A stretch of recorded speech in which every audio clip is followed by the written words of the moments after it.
What has the Supreme Court said about the existence of a fundamental right that is not part of our history and tradition? I have watched, observed Mr. Papillion for years, really decades. We've both been around a while, both in his community and in our courts. He's a former president of our state bar association. He has tried, I think, 33 cases in state court and federal court to verdict. He's been, for the longest time, he was a professor, an adjunct professor at LSU Law School in Baton Rouge. I'm pretty sure, I haven't looked it up, but I'm pretty sure Darrell is a Democrat. I say that because President Biden nominated him. And I mention it only because I have gotten so many letters in support of Mr. Papillion from Republican public officials, including most Republican members of our Louisiana Supreme Court. And this is only a portion of them. The real list of letters that I've gotten in support, you could stand on them and paint the ceiling. That's not much of an exaggeration. Darrell is not a politician. I don't even know if he's ever made any campaign contributions. That's terrible. He's not an activist. He's a lawyer. He understands the magistry, the complexity, the nuances, the utility, the beauty of the law. In every community of any size in America, there are always two, maybe three lawyers that I call lawyers. These are lawyers. They're not necessarily the ones in the paper every day, and they're not necessarily the loudest. But these are the lawyers that other lawyers hire if the other lawyers need a lawyer. And they're never more than two or three. And Darrell's one of those lawyers. I mean, he's one of those lawyers that if you're a lawyer and you need a lawyer, doesn't matter what it's for, you're going to call him and say, "What do you think?" So I'm going to support him. Have been supporting him. I hope you will too. He's a real lawyer's lawyer. Mr. Papillion, tell me the definition of a motion in limine. Motion in limine, in some law books it doesn't exist, Senator, but what it is it is a motion filed in advance of trial to get a ruling in limine, which means in advance of some issue that may come up in the trial, usually an evidentiary issue. I thought you might know. Thank you.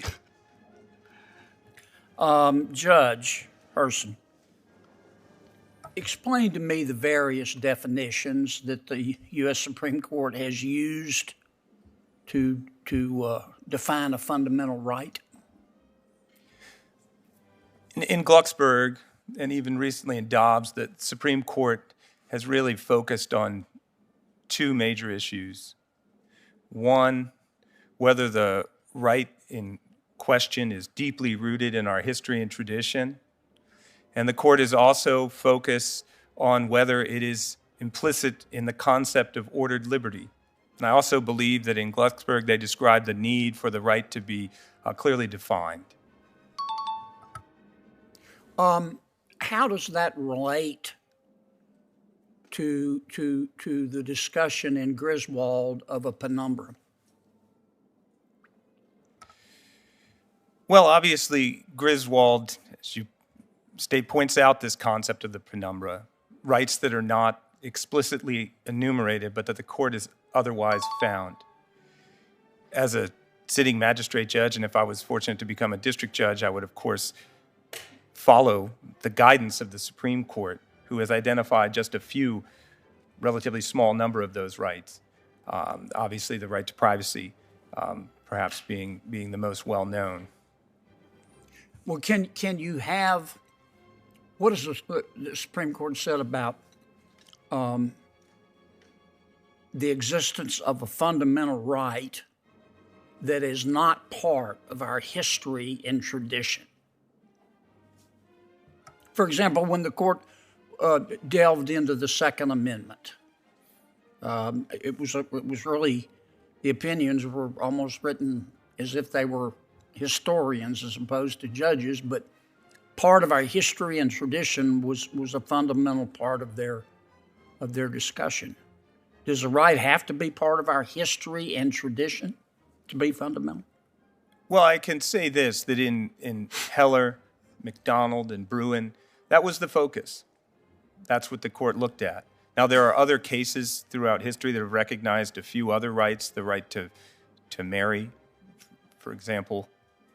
And I can't speak to the specific methodology that was used, but I will say, at least in the Second Amendment context, that focus on history was critically important. Okay. All right.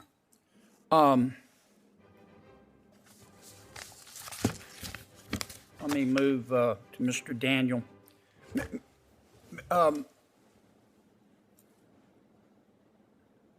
Can a police officer well, let me try this another way. If I'm walking down the street and a police officer wants to stop and talk to me, can he just stop and talk to me for any reason? Senator, you can seek your consent to stop and talk to you. What if I don't consent? If you don't consent, then the officer needs to have a reasonable articulable suspicion that a crime has been committed, will be committed, and be able to articulate that to justify the stop. Okay. Then how come police officers can set up a roadblock and stop 500 people to see if they have liability insurance? My understanding is that the Supreme Court has ruled that those types of stops, when generally applied, are conducive to good order and policing. Why? They're still stops, aren't they? Senator, in my 8.5 years as a prosecutor, I've not had to litigate the adequacy. I know. I'm just asking you what you think. I mean, isn't that pretty intrusive? What if I'm in a hurry to pick up my kid from school and I don't have time to wait for 10 minutes? And I don't want to wait anyway. Why? If a cop can't just stop me on the street, why can they stop me and check my insurance?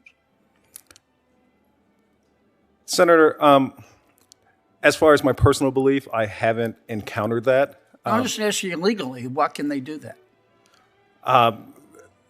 Again, I haven't encountered that issue, so I don't have the research on that, Senator. Okay.